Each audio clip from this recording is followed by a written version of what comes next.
team, our dance team, our band is here. We are writing the greatest chapter in Rutgers athletics history.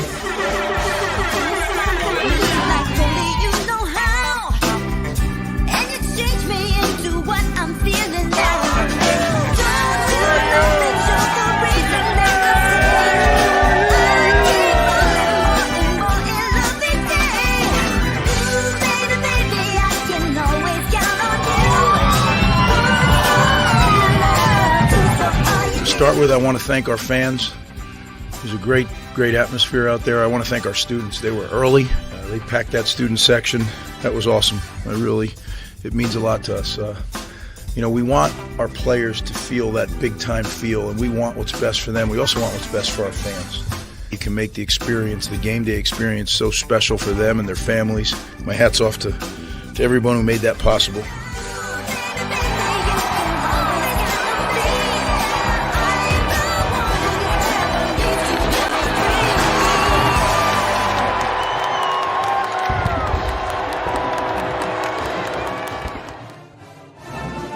Rutgers football is 2-0, and what a thunderous return to the birthplace.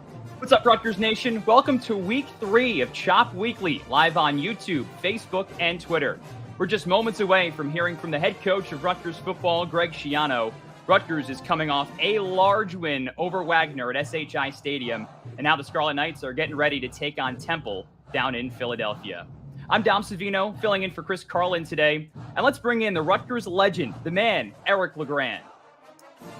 What's going on, Dom? How are you? I'm great, E. What a great weekend it was to be a Scarlet Knight between the boardwalk, the game, the fan turnout, the experience. What was your favorite part of this past weekend? I was getting to go around the stadium a little bit earlier in the day when I was checking out my coffee spots, and I looked down at the boardwalk, and it looked like a sea of red of people just enjoying themselves, having a good time. I know Coach Schiano was happy with the Scarlet Walk. That's what the whole game day experience is about, the college atmosphere between the fans and the students, the alumni, kids coming out, supporting the program, becoming Rutgers fans. It was amazing to see, and a great job by everyone who set that up. Yeah, hats off to the Rutgers marketing team. The carnival rides, the games, the prizes, the trucks, the live events. I mean, you saw it. There was so much to do out there, and that's why I think it was a sea of scarlet. You saw it. I did. I was sitting there during the game, and Chris and Mike Teal and I were discussing, like, I wish I would have got a cheesesteak or a sausage sandwich for the ball. So we said we all gonna make sure that we all take a trip over there before a game, pregame this year, and we're gonna make sure we get to enjoy the festivities just like the fans were able to. Well, it was a great turnout inside SHI Stadium, too. The student section was early and loud. The fans were loud and proud, and they were treated to a show from the Rutgers offense. A 66-7 win over Wagner. How about the offense? 575 total yards of offense. Absolutely, and I love how they actually started the game, how they ended the Boston College game, pounding the run game and running it right down Wagner's throats. And everyone's like, I wonder if they're going to pass. When they're going to pass, I'm like, what you think about it? I want that for the offensive line. They need that confidence.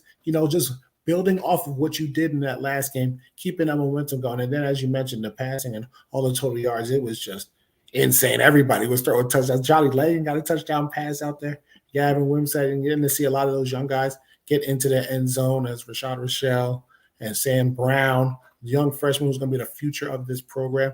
It was just an all-out assault on offense on Saturday, and that's what you expect playing the team that they played, and now they get to build off of the things that they made mistakes off of. That's exactly right, E. Hey, if you're watching us now on Chop Weekly, say hello, whether you're on Twitter, Facebook, or YouTube. Chris Dole says, love ya, E. Love you too, Chris. Much love to you and all the support for Rutgers Nation, and everything I'm doing, it means a lot to me. Hector's on Facebook. He says, great game. We'll try to make it to Temple. Eric, you mentioned it. 2:00 this coming Saturday, Rutgers will play at Temple. Get a pregame pep rally at noon at Xfinity Live. We want to see you there as well. Chris saw you too at the game on Saturday, it sounds like. Yeah, Chris, it's always great to see the Rutgers fans being able to, just like I said, just go around the entire stadium. Everyone's excited. It was our first home game back. Haven't seen people in 9-10 months, and just to be able to interact with the Rutgers fans and just like I said, to continue to see their support. The fireworks show after was great. My family always has a great time. So it was just an all-around great day, and that's exactly what you want from your home opener and building off more things to come for the season. And it's going to be fun, guys. We buckle up because we're going to have a good time this year. It's already been a great start to the season for Rutgers, and we're talking about the Temple game, but this just in, some news about Rutgers' next home game 2 weeks from now against Iowa. The game time has been set, and Eric, the Scarlet Knights will be under the lights in Piscataway. Kickoff for that game 2 weeks from now, September 24th, set for 7 p.m., our community game. That's going to be outstanding, and I know Coach Schiano is going to be excited about that.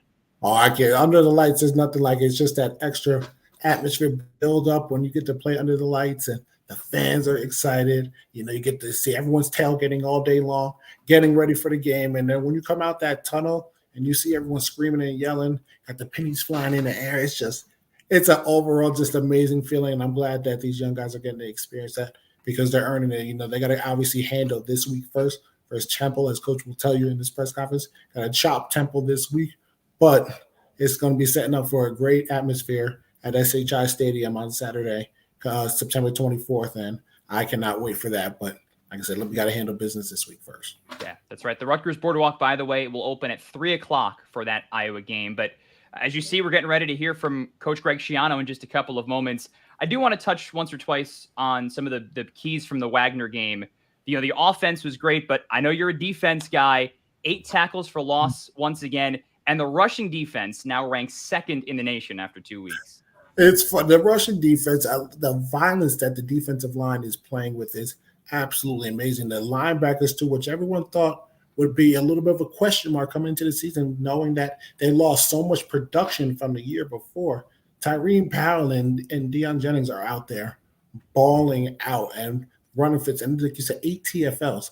That's what it's all about. That means that you're playing on the other side of the line of scrimmage, and that's what you want from the defensive side, and continuing getting pressure on the quarterback, making them feel uncomfortable for the entire game. And when that fourth quarter comes, the quarterback doesn't want to be hit anymore. So you got to really give your hats off to the defense of what they've been able to do these past 2 weeks, especially in the run game. Ranked number 2 in the nation. That's absolutely incredible. And the pass game on the offensive side looked really sharp too. 3 different Scarlet Knights threw for touchdowns. Evan Simon threw for 2. Johnny Langan got there, threw for 1 as well. And how about Gavin Wimsett's first career touchdown toss, a 41-yard dart to Chris Long, and how about the catch, one-handed by Long? It was amazing. Like, you want to see Gavin air it out. We know all the abilities that he has. And when he drops back and he throws a dart like that, Chris Long was beat the defender by 5 to 10 yards and catches it one hand going into the end zone. It's special. It's what you get to see. This is what you work so hard for. I know Chris Shank mentioned in his press conference that Chris Long was waiting for his opportunity, waiting for his moment, didn't know when it was going to come. And when it was there, he went out there in true fashion and should have been on SportsCenter top 10. And to be honest with me, if you want to ask me, he should have been on there after that catch because it was truly special. And I'm glad that he got that opportunity. Really, when his moment was called, he stepped up to the plate. Well, we are just moments away from hearing from Rutgers head coach Greg Schiano, who has mentioned that he wanted to play a lot of guys. 84 Scarlet Knights got into the game against Wagner. And Eric, you mentioned some of the young guys. They looked sharp too late in the game. They did. And then what the new rules now with redshirting was, you can get 4 games in with some of those younger guys and you could still have a redshirt year compared to when it was if you stepped on the field. That redshirt was gone. So when you get the opportunity to get some of those young guys out there, getting some playing time, it was really good to see because they looked very sharp, as you mentioned. A lot of them look like they had that second gear too. Rashad Rochelle, they call him the train. And I thought he was a smaller guy. No, he runs with power. He runs with strength. And then Samuel Brown, who is one of those bigger guys, showed a little bit of his elusiveness too. He wasn't just running in between the tackles. They're getting him on some outside zone plays and being able to watch him cut it up the field and lower the boom when he was running. That shows that running back room, they got talent. And that's why I always about Rutgers. Rutgers always finds a way to have a room full of talent at the running back position.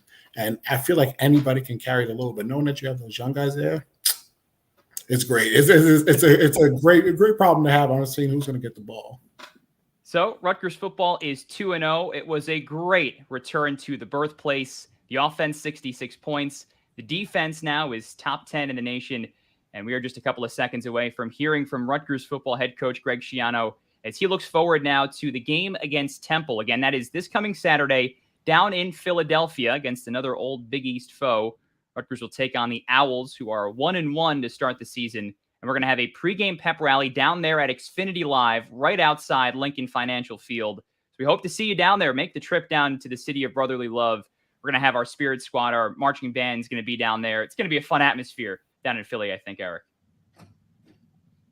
Yeah, that's great to see everyone coming out to Xfinity Live, taking the atmosphere not too far away. As Coach Schiano stepping up to the mic right now, let's hear what he has to say. Coming out. Why don't we just start? Try to answer any questions you have. You played Temple last year with a new coach. Can you tell us a little bit about this team this year that you'll be facing? Yeah. I look at Temple, you can see I've known Stan for a long time, Coach Drayton. He's an excellent football coach. He's been at the highest level, National Football League, national championships. Stan knows how to prepare a team. You can see that they're getting better. You can see that there's an identity to their team, what they're going to be, what he wants them to be. And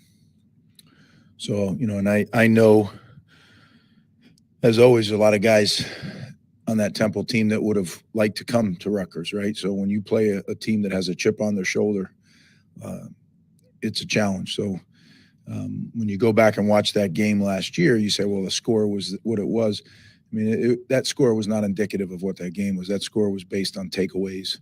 We struggled to move the football against their defense, and I think their defense is playing well again. So, it's something that, we're getting ready for. They do some things that are a little bit different. So that's challenging. And then obviously in the special teams realm, Coach Shire knows intimately what we do. And so we got to make sure that we, button it all up and make sure that there's nothing that he can take advantage of from his knowledge of what we do. So what have you seen from Gavin in terms of the way he's kind of navigating the ups and downs of this early part of his development and, processing mistakes, learning from them and things like that? I think there's no doubt both he and Evan are both getting better in leaps and bounds, right? And how can you not when you go through that process and you play in live games? You wish he could have that interception back. It was similar to the one at BC. That's what he and I talked about is, there's enough mistakes out there to make new ones every week. We don't want to make the same ones. But then again, you look at what he does on that one touchdown throw. I mean, that was a laser beam, right? And then when he runs the football, he's a threat every time the ball is snapped and it's in his hands. He's a threat. You better defend him. You better have a guy accounted for him, because if you don't, he has the ability to take it a long way. So I see him getting better. Again, I don't want to rush the process, though. I think they're both playing well. We just got to let them keep playing, and eventually this thing will work itself out. It's just not now. Greg Rochelle got some snaps at running back. He's listed as a wide receiver. Is it fair to see him in a kind of an Aaron Cruikshank role of an offensive weapon that could just do a bunch of different things with the ball in his hand? I think that's a very good assessment of who he is. He's a very good athlete and is dangerous with the ball in his hands. So we've been working him at both positions. With AY down, we kind of more heavily favor him towards running back. But I think he's going to be a really good receiver too, as he grows and, spends more time with JB in the weight room and all those things.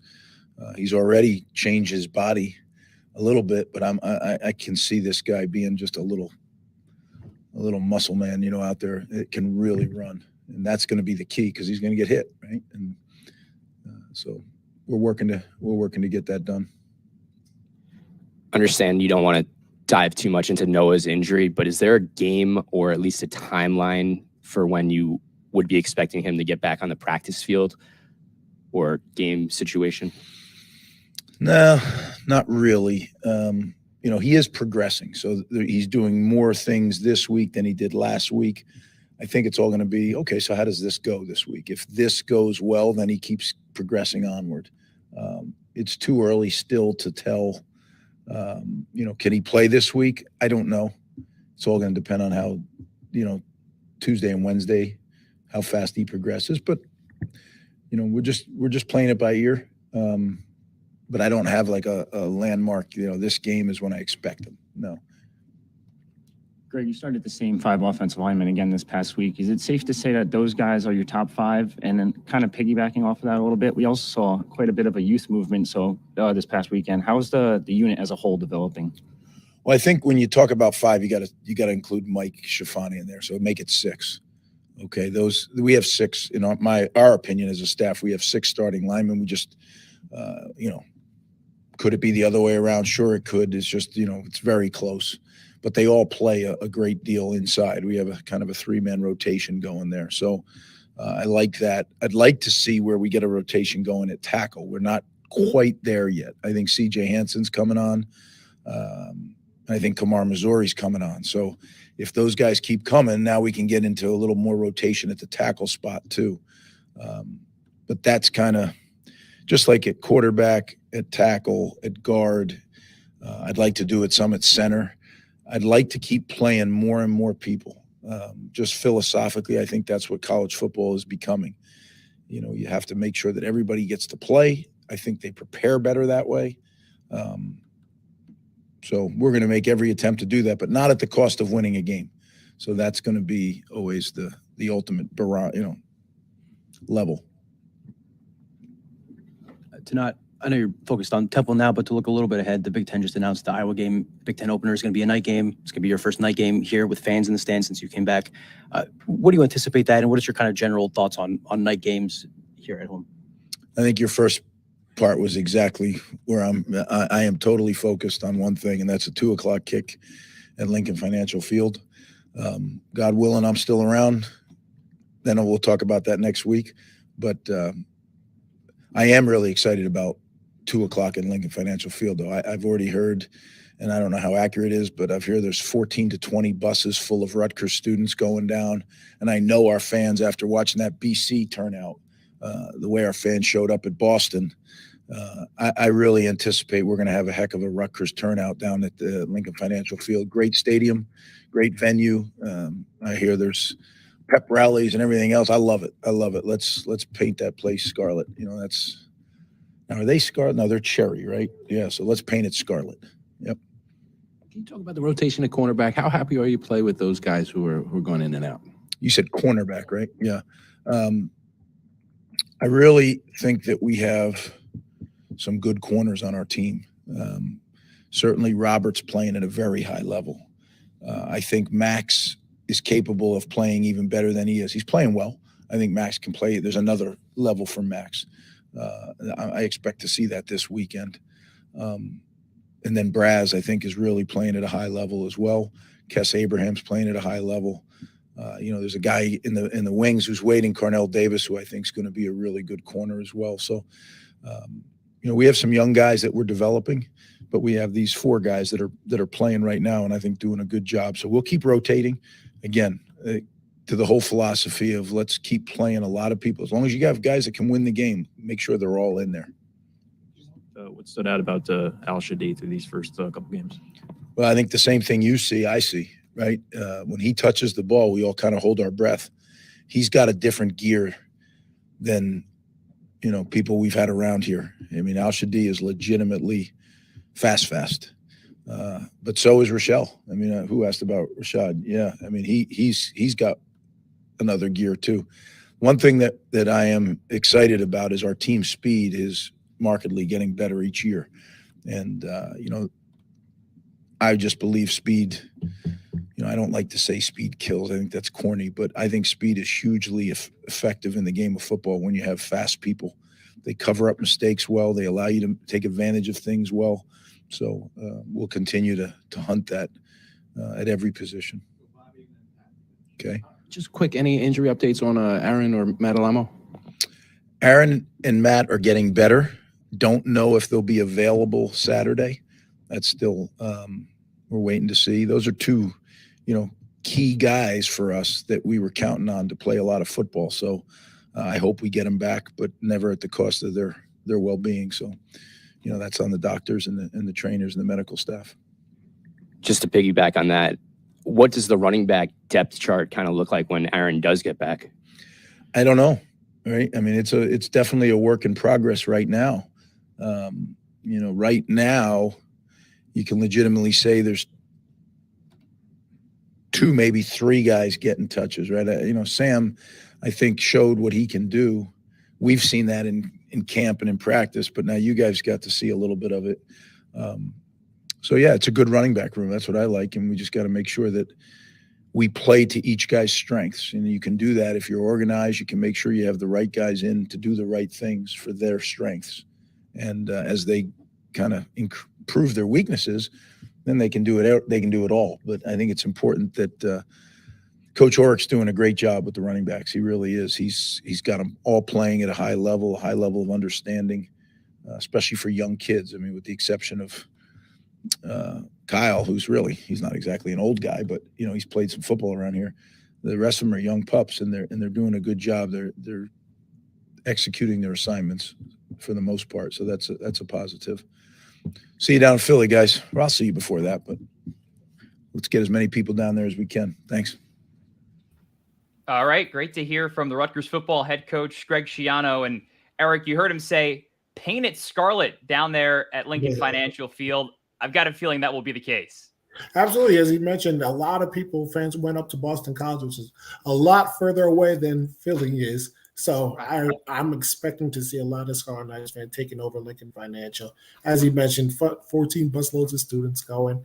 There's the fan atmosphere just between just Rutgers in general down there in Philly. There's a lot of South Jersey Rutgers fans as well. So I'm sure it will be a Rutgers takeover at Lincoln Financial and will be a lot of fun.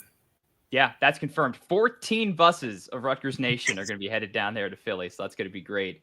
But let's talk about the football a little bit because Rutgers just played Temple last year, and as somebody mentioned it was a 61-14 win for the Scarlet Knights. But Coach Schiano says this is a new year. We got to take care of business on the road at a team that has a first-year head coach.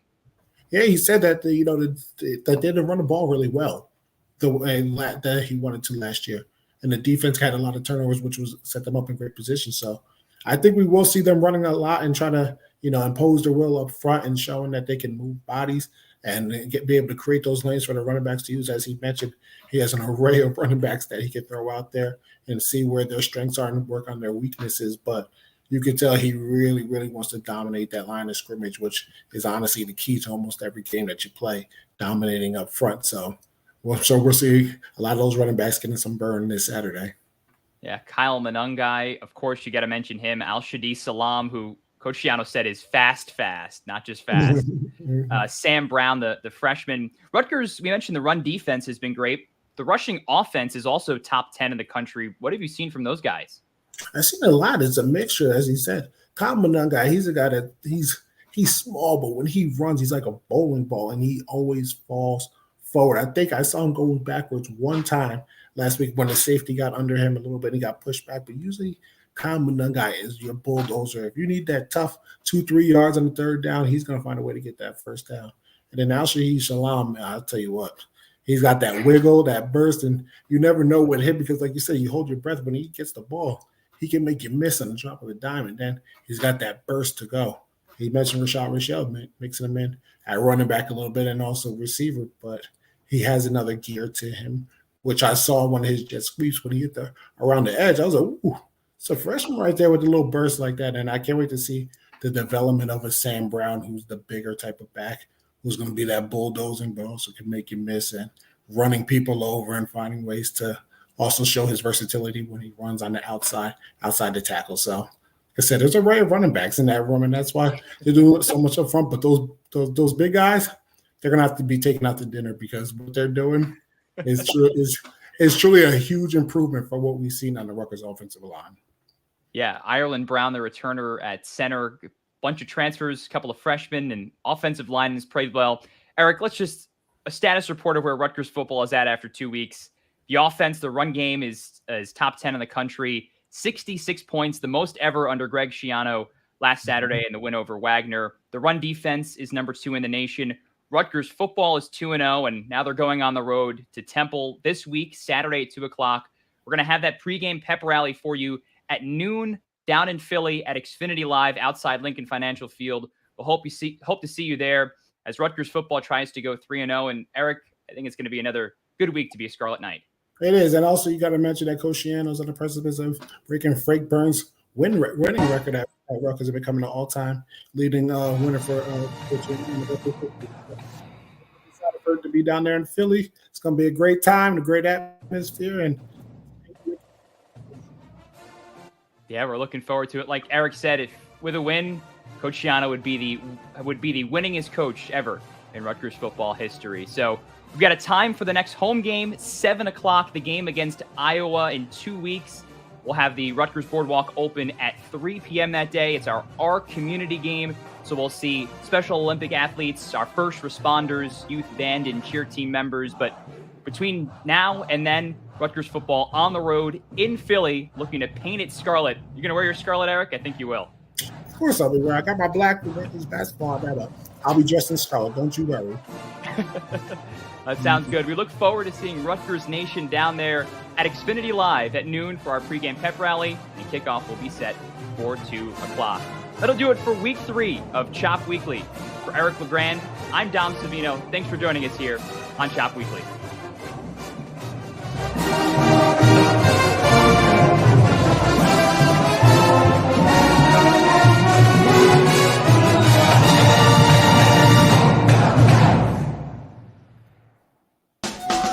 Rutgers fans, we're spicing up your football pregame festivities and your tailgate at SHI Stadium this year with the best food trucks in Jersey.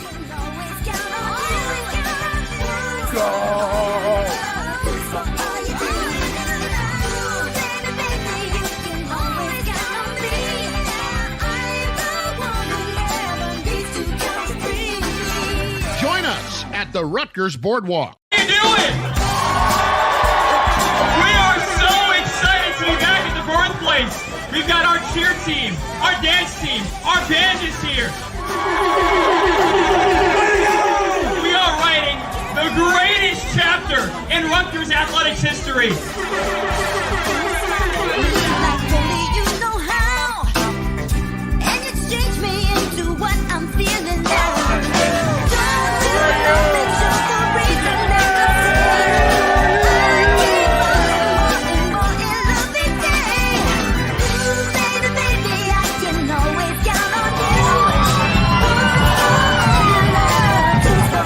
Start with, I want to thank our fans. There's a great atmosphere out there. I want to thank our students. They were early. They packed that student section. That was awesome. It means a lot to us. We want our players to feel that big time feel, and we want what's best for them. We also want what's best for our fans. You can make the experience, the game day experience, so special for them and their families. My hat's off to everyone who made that possible.